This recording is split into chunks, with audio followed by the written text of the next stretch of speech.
Welcome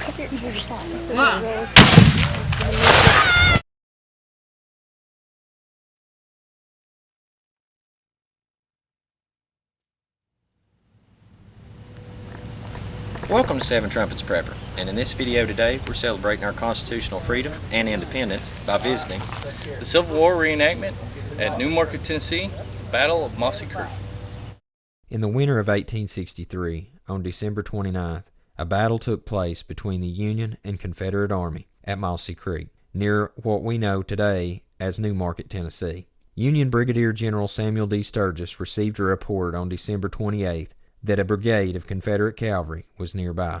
Sturgis decided to meet and attack and possibly capture the encamped enemy cavalry.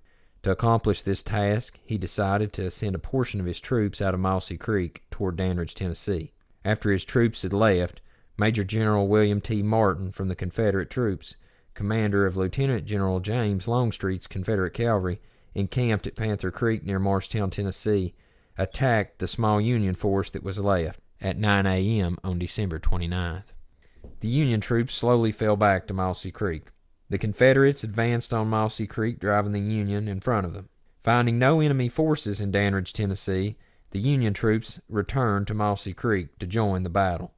Around 3 p.m., the Union began driving the Confederates back out of Mossy Creek toward Talbot Station and Panther Creek. By dark, the Confederates were back to the original location they had started at. The Union pursuit was not mounted that night, but as it was late in the year, Martin chose to retreat from the area back towards Marshtown for the winter. After the victory at Mossy Creek, the Union held the line about Talbot Station for some time. Although this battle was not one of those that is spoken of in the history books, such as Gettysburg or Shiloh, every battle that was fought in the Civil War did make a difference. And it's because of the efforts of these men fighting to preserve our Constitution and our Union that we can enjoy the freedoms that we have today. We must never forget the sacrifices of those before us that gave their lives so that we might have freedom and would ensure that the light of liberty would still shine and that this nation would endure unto this day. Okay guys, right now we're out where the main battlefield's going to take place. The main battle of Mossy Creek is going to take place right here. Now, we're in 107 degree heat right now. It's the hottest it's going to get right now, is what they're saying. We'll see. But we got the Confederate or Johnny Rebs camp right over the hill. We got an artillery battery that we're going to walk to up here in a minute. Right there is where the Johnny Rebs camp. We just came from the Yanks camp, or the Americans. Got them sitting around. We got their artillery battery facing the battlefield.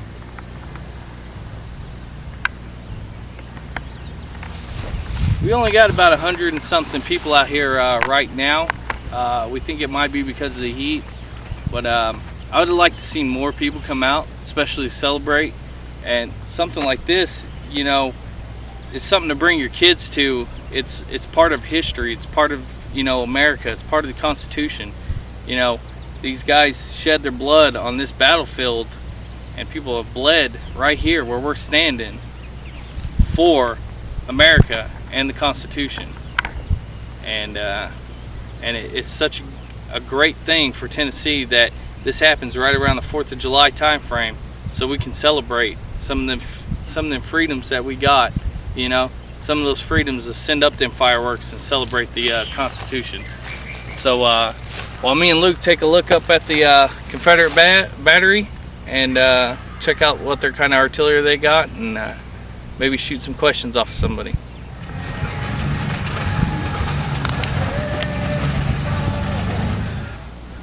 Okay, we're here with Larry Bass. Appreciate your time.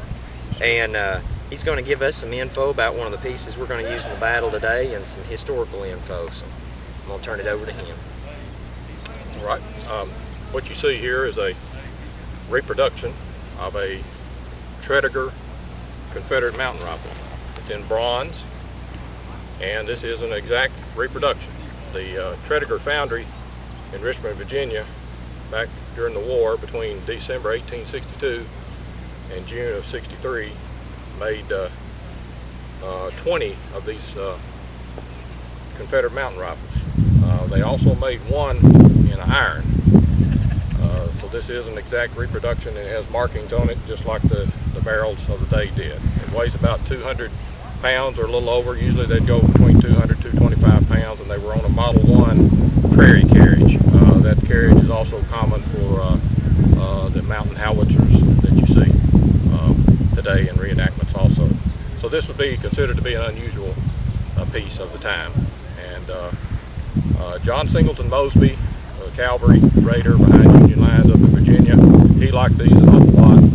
He had two of them, one of them of which is now in the 45th Infantry Museum in Oklahoma City. And there was also one of these at the Battle of Honey Springs out in Oklahoma Indian Territory, and one at the Battle of Perry Grove in Arkansas.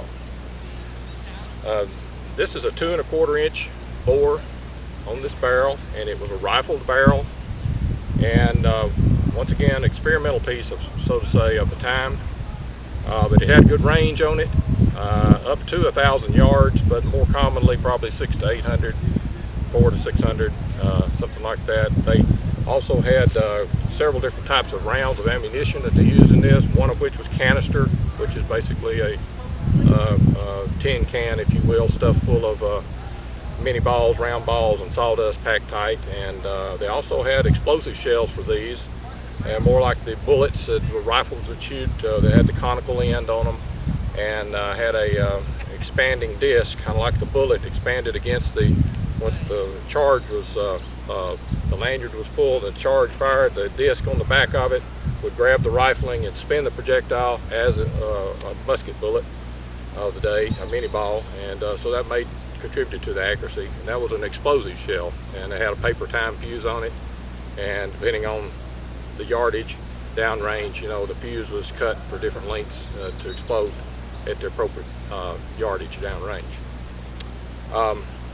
Mosby liked these quite a bit because they were easy to maneuver. Cavalry, you know, he was cavalry, so you could take, if you had to, you could get these into smaller places and narrower paths up mountains and things like that. If you could take the wheels off of this carriage, and take the cannon barrel off, you know, and put it all on pack mules. You could take it up into tight places that you couldn't get the bigger cannon of the day in. So that was an advantage of them, and why cavalry liked this piece an awful lot. It is considered to be a piece of field artillery, or in this case, light artillery. And the basic operation is the same with any other cannon as far as loading on the muzzle end. And so I'll be glad to share anything else you'd like me to share about the piece at this point. It's a joy to reenact with it, and today it's lightweight for me to handle, as it would be back in the day. Unloading and loading from the muzzle end is the same for any piece pretty much of the day. So, And we're looking forward to seeing it in action in a little while. We'll definitely be catching it from the sidelines. okay. We wish you the best in battle. Thank you. All right.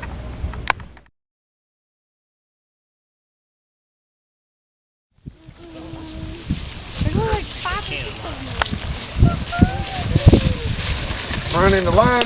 Run into line.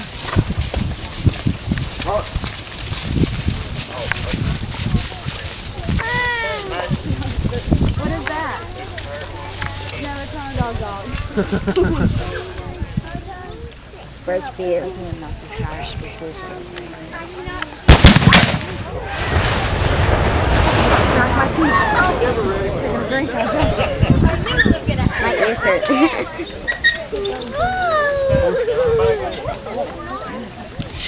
Me neither. I can't really see yeah. Look, are you getting that on film? I'm getting it on.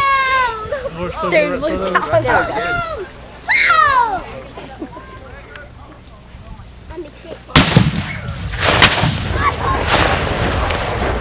Look, come here.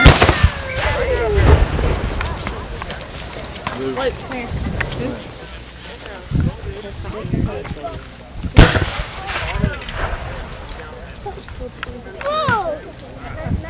Do again!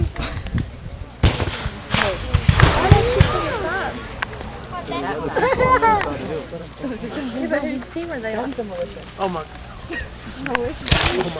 Nick, can you see that flag that's flapping down there? What is it?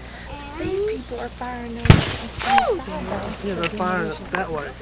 Hey, just a little bit of footage with no mouth. Yeah. Yeah.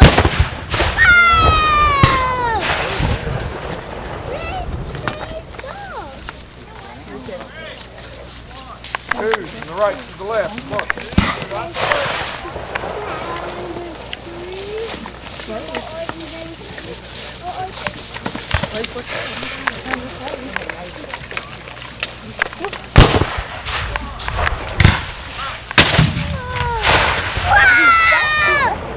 really want to know where that is.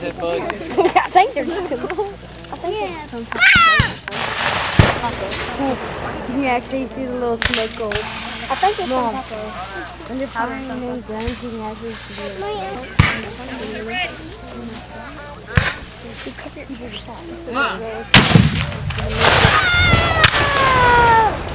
Nobody's falling over like they're dying yet. Nobody's getting hit. What's up with that? I think it actually sounds cool. It's not hurting my ears. Yeah, there's one from the shop. You see at least one person. Yeah. They're usually have surgery people are over here like doing the gut and stuff. Everybody's got surgery. We talked to the reenactor and he said that especially from the Confederate side.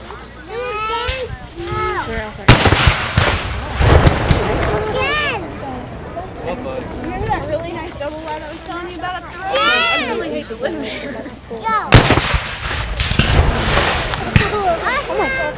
Awesome. I'm going to tell you we're going back on the market. It looks like they just threw a smoke bomb. One down. It's out there by the dump. They're behind the landfill. No, it will. Yeah, they I know people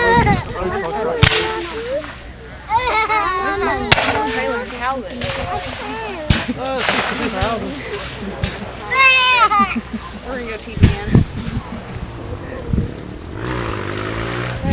Somebody's got a four-wheeler. Yeah, that wasn't in the 1800s. There's a creek or something.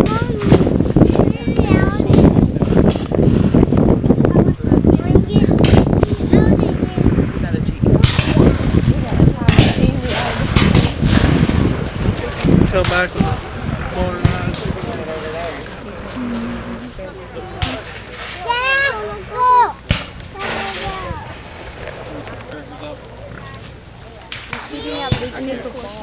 Watch them right there.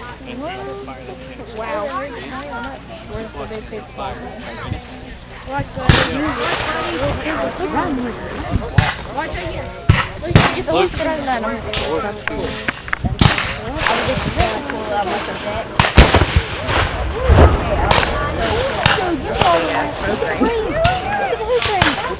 Look at the hoop ring.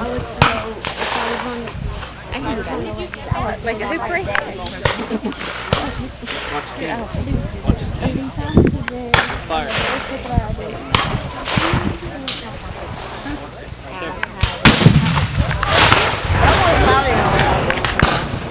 Uh-oh, that horse is like, I'm done. Out of here. Yeah, that bigger one, the bigger one.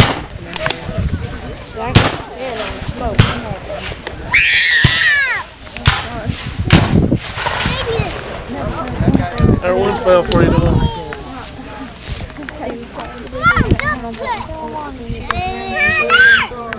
Chase.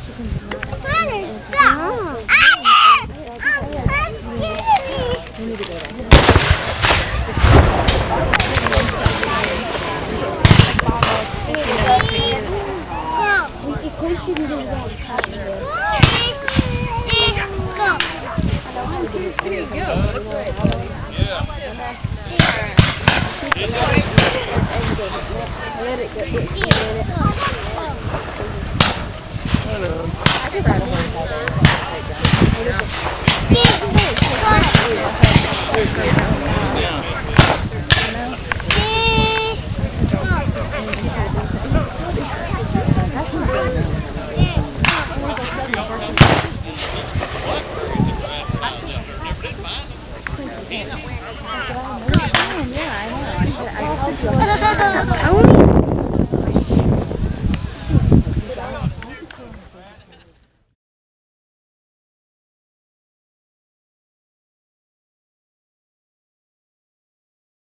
war started not by my cause, but because our brethren thought to be the aggressor, and I would not be the aggressor. So that was my goal was to protect, preserve, and defend this union, and that's what I did during my presidency, to make sure that we maintain this union, the United States of America.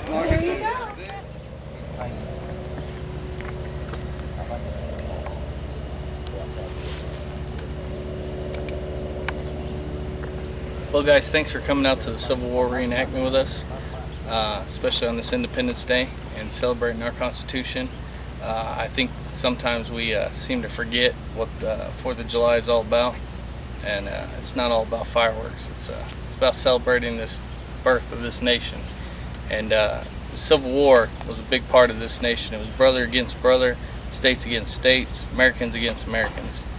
So when you guys get out there and you're celebrating, remember the Constitution and those who died for it. And never forget that freedom is never free. It comes at a higher cost. So until we see you again, have a most blessed day in Yeshua's name.